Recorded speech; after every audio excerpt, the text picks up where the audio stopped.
Give you a little history of the Stricklers. We were both born and raised in Pittsburgh, Pennsylvania. And I went to work, I was in the service for 2 years, from 1944 to 46. And then on my discharge, I went to the University of Pittsburgh on the GI Bill of Rights, a pretty good deal. And but anyway, thinking back on that, I didn't know what I was going to do when I got out of college, and I knew I wanted to be in some sort of sales operation because that just intrigued me. My dad was in purchasing, and I met a lot of salespeople through him, and I thought, wow, that sounds like something I could do. So I started out with the Royal Typewriter Company in Pittsburgh, and I worked for 3 years there in downtown Pittsburgh. In those days, they had factory branches in the bigger cities.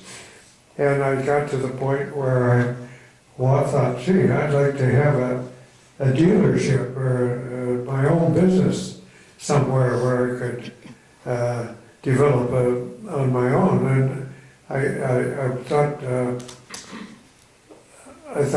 well, how do I go about that? Well, Lois's family had a summer cottage. We still have it over on the shore of Lake Erie at a place called Van Buren Bay. And well, back up just a minute. I did a lot of choral singing when I was younger, and I was singing in the Mendelssohn Choir of Pittsburgh, and some wealthy person invited us all. There were over 100 people in the choir up to Chautauqua. And we stayed in the Hotel Jamestown overnight, the whole choir, and then went up to Chautauqua for a rehearsal, and then on Saturday afternoon, stayed overnight, and then sang on Sunday at Chautauqua. And when I went up, Lois came over and picked me up after the rehearsal, and she said, gee, I met some people today that I knew when I was 5, 6, 7 years old, and they haven't been here for many years. And it turned out it was Mary Doolittle, Ray, you know the Doolittles, and Petey Price, who just passed away recently, Sam's wife. And they were Tickums, weren't they? And Lois said, gee, we're going up to the Van Buren Bay Inn tonight and dance. And I thought, well, that sounds good to me.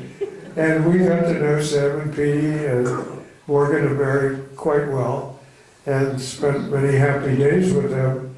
And it was sort of through that association that I happened to mention to them that I was looking to buy a little business somewhere. And they said, well, why don't you consider Jamestown? Because William A. Long, who had the typewriter store in those days, was getting quite elderly, and they felt the business was in a state of decline. So one Saturday afternoon, I rode over from Van Buren and walked in and introduced myself to William A. Long, who was on the corner of Cherry and, or 4th and Cherry Street, in a little downstairs basement area underneath what was the Coffee Stuggen restaurant.